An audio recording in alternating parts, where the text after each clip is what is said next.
you doing? This is another video installment of the book my daughter ordered from Amazon. Dad, I want to know your life story, whatever it's called. The subject area in here today is teenage years. It's got a lot of questions about what it was like to be a teenager. And I'll tell you the truth. Bottom line is, teenage years for me was a no-go. It was a disaster. It was abandonment. It was striving to prove that I could overcome the disability, and in doing so, it was to my detriment. Shooting myself in the foot, but also acknowledging this that that the ones who had a good high school teenage years left the two younger ones alone, and so when we got into our high school years, it was a nightmare. So I, youngest one, it was two of us left behind, and then one went to Virginia to be with one of the older siblings, and he ended up coming back. But it was me alone for quite a while during the teenage years, and that's when suffering began. Now, let's take a look at this here. Started with abandonment. Oh, they all had moved to places. I mean, my siblings, we were one of five.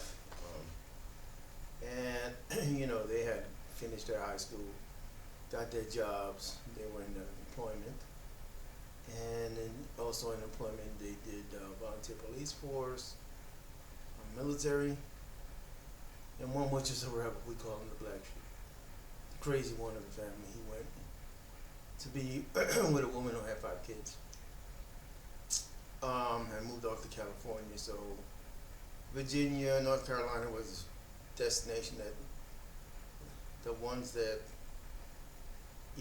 were older, once they began to work, they moved out, they finished their college and went, left the two behind. I don't remember any financial supports. I don't remember any Christmas presents. I don't remember none of that stuff during that time. It's not like, oh yeah, my brother sent me this. No, it was like gone, left, bad dream. We didn't exist. So, my mom's had 2 younger kids. She had 5, and then she had 2 more.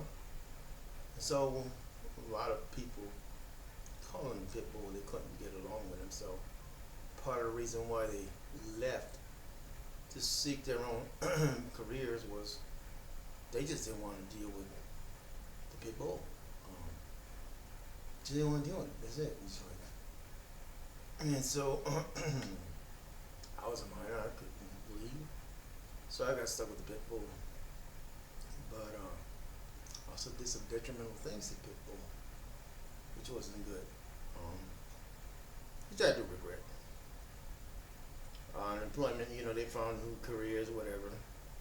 In '95, basically they had established themselves in the South, the oldest two, and they called for the rest of the family to go down there, and my mom's went down there with the youngest two, the new ones, and I stayed in New York, but that was right borderline teenage years / tail end of teenage years, and I moved into the projects and so forth, and started college. Once I started college, and mom left, that was it. It was me and Johnny, my youngest one, and our younger sibling and so forth. So here's the thing. I had a chip on my shoulder, and when I started high school, I started off busing. Couldn't stand it, dude. I mean, I was on the bus, God, so many hours. Wouldn't last one's on, first one's off. First one on, last one off type scenario. And it's because we were disabled. Only certain schools had mainstream programs, whatever. And in New York, high schools were different. High schools had specialties. So you wanted a technical career, you picked your high school according to the technical career that you wanted. And they have, for example, some schools were dedicated to becoming a train driver and different things. I chose the one that had computers and business. That was Francis Lewis. And so that was my my niche. I love computers. Gave me just before the siblings had left. I wanted a Commodore 64. I bought a big 20, and I was doing programming, Fortran, all this other stuff, assembly in college. I mean, in high school, and loved it. Basic, all that COBOL, good stuff. The programming, and even though it was old stuff, you had to enter the cards into the thing. And another favorite one was shop. I love shop, wood shop. It was great. It was a hands-on skill, dude. I got a real award for it too. I mean, you figure only 2 disabled people in the class in wood shop making little jewelry boxes and stuff like that. It was quite interesting. But it felt like I was doing something positive because I was actually making something.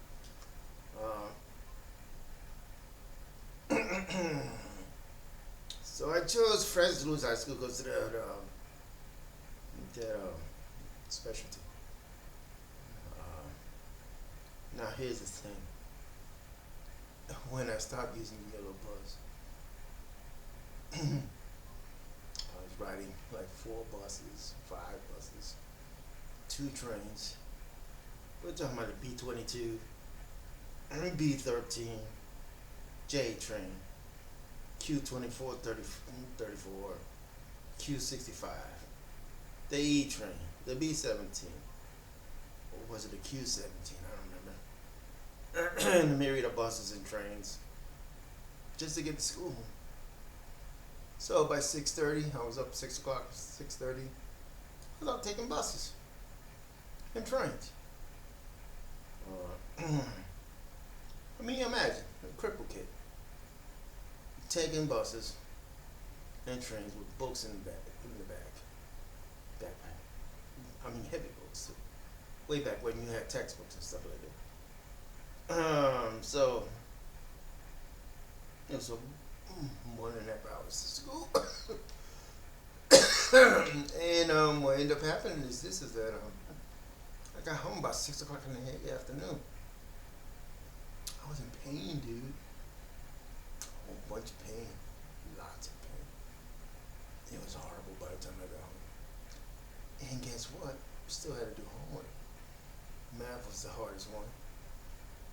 Reading some stuff from social studies, whatever, but it was like, while I'm in pain, trying to recuperate from all that traveling, I gotta do homework and get ready for the next day. My body did not have enough time to recuperate, so I was sleeping in pain all night long. Pain so bad that the spine, the discs were crashing into each other and caused spasms, and my legs would raise up in the air. And I had a hip problem. The hip was coming out the socket, so it had malformed from coming out like that. So it was just grinding my left hip. So bone on bone grinding. And I was going to school every day with that. You go figure. And these people nowadays with this hip replacement because they can't take a little pain. Jeez, I could tell you about pain. I could tell you when that hip was coming out. I could tell you the grinding.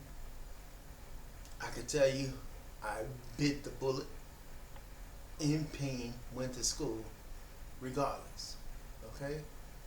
So these people who are like, oh, I can't take the pain. Well, I'm gonna get a hip and knee replacement. I'm like, you sick. I dealt with that for years. They eventually had to break my hip, reform it to keep the bone from coming out. So they reformed it and stayed in afterwards. But it's just fascinating to me that as much pain as I was, when I hear people talking about, well, I'm gonna get a knee replacement and a foot replacement, whatever, what a replacement. Like, dude, they offered me pills too, by the way.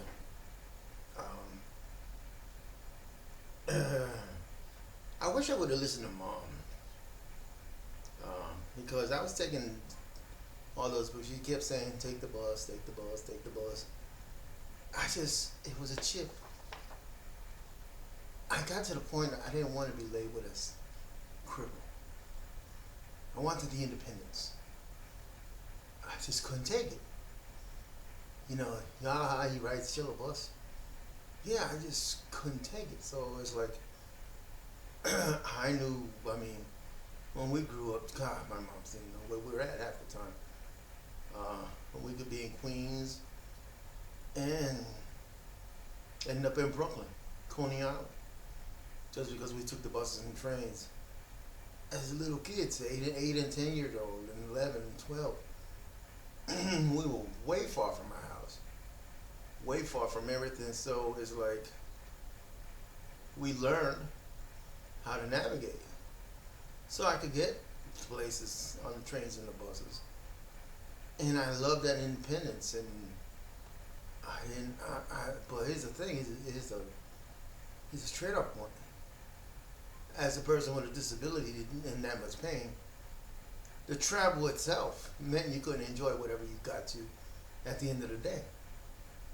So if you were going to go travel to accomplish something, by the time you got to the task that you need to be accomplished, you couldn't enjoy nothing. That's bottom line. Bottom line, but I felt good because I did it. Okay, I wasn't on the yellow bus. I got off the yellow bus.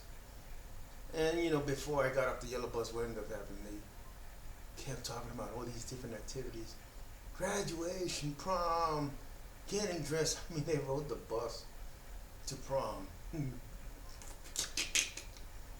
it was funny because, all these outfits and all these different things. And just before I got off the bus, the yellow bus, and it was like, I heard about all these activities that was happening at school and all these different things. My mom's busy raising kids. There's no way I could get to that. I mean, there wasn't support to get to these activities and after school stuff. No. I mean, so if it existed, it did. I mean, I didn't even go to my graduation. Go figure. No prom, no graduation, no nothing. But I felt good because I was not disabled, because I was taking the bus and making it. Even though, God, sometimes the buses will pass me by, because sometimes I would shit on myself. Hello. Take a piss on myself. Hello.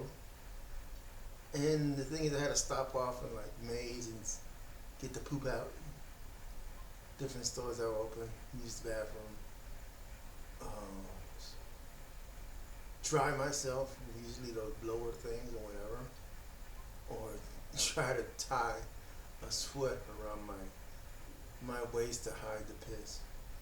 Phenomenal what I used to do. Yeah, they can't see the piss because I tied the sweat around me. They can't see it. Wow. Looking at it now from what I did back then, it's just like, really? You really thought you could hide the piss with a sweater? Apparently I did. Did it multiple times. It's just crazy. I mean, I was traveling, pissed out, shit out. Go figure. Um, should have listened to mom. Uh, let's see what else we got here. I mean, we we felt the abandonment. I mean, that was the hardest thing. He said, I remember, they shared with each other because they went to the same high school, so they had some of the same teachers. They would share their notes, help each other do their homework in their teenage years. And when I got to teenage years, nobody was there to help me do math. Nobody was helping me to do anything. No one tutored me. There's no money for tutoring either. So there was resources available for them. Jorge would make sure mom would agitate and stuff got done. Resources were done. And they had some money too because they were White Castle managers and retail person, cooks, whatever you want to call them. Worked at pizzerias and so forth. And so they had money and they could afford some of that stuff. So they would help, help each other out. Hey, look, you need a tutor here. Here's the money. By the time me in my teenage years, did I have that? Hell to the no. We were totally abandoned by the siblings. They were gone. I mean, I don't even remember a Christmas present. I don't remember one of these special things. I remember $10 from my dad in an envelope with the envelope had the red and blue on it from International Mail. But as far as siblings support and anyone even ask, how's Rayo doing? Nah. They didn't care. They were busy starting their new families and new careers and whatever. I look like a hot mess back then, by the way. I mean, just think about the description of I mean, the things we had regular barber, we would get our haircuts. But for me to get there, I took the bus too. I mean, to the regular barber, and so I would get haircuts. Moms always had tried to dress us in shirts and look nice. But at some point in time, I rebelled with the independence thing, and I just didn't want to do it. But I did keep some of that tradition going. I did have some shirts on and clothes on, but hell, by the time I got to school, half the time it was a mess. Long hair, I went crazy, whatever.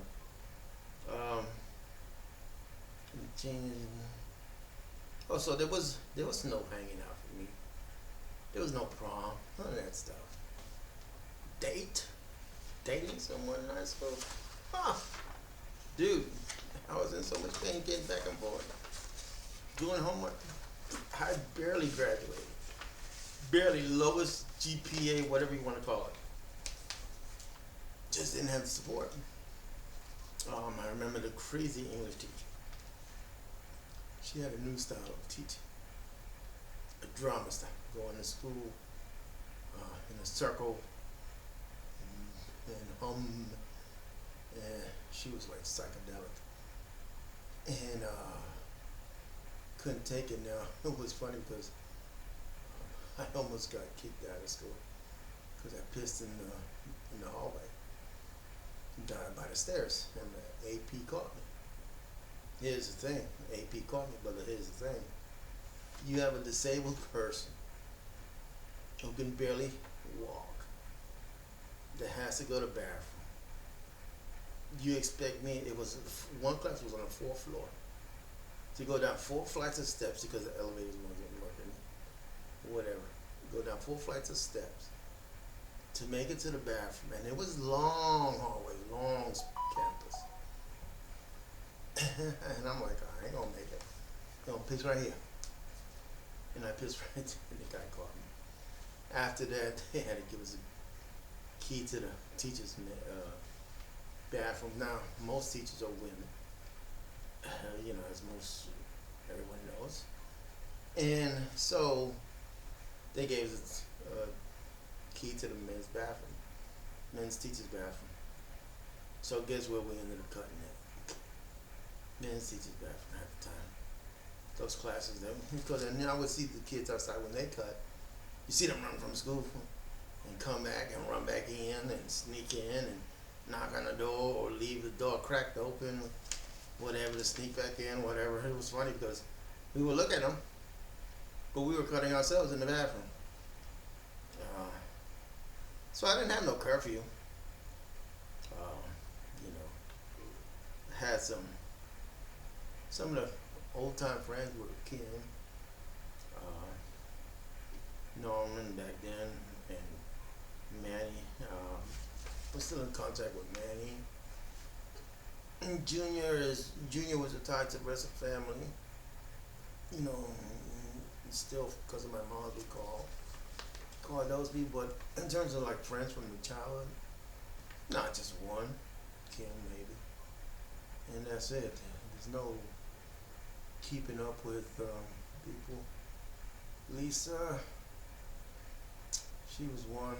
Got her on Facebook, but I mean, as a teenager, I was a terrorist too, so didn't do necessarily the best things towards other people either. So, so we cut class. Yeah, here's the thing about high school. Also, it was all about mainstreaming the disabled, making sure the disabled had the same type of experience as the able-bodied. So you had to find the schools that had programs for the disabled, and I don't think Hillcrest had one up by the block, up by the house. So, you know, it was interesting. So when you talk about what was my childhood like, my teenage years, nothing, abandonment, nothing. Just the two of us, me and my brother.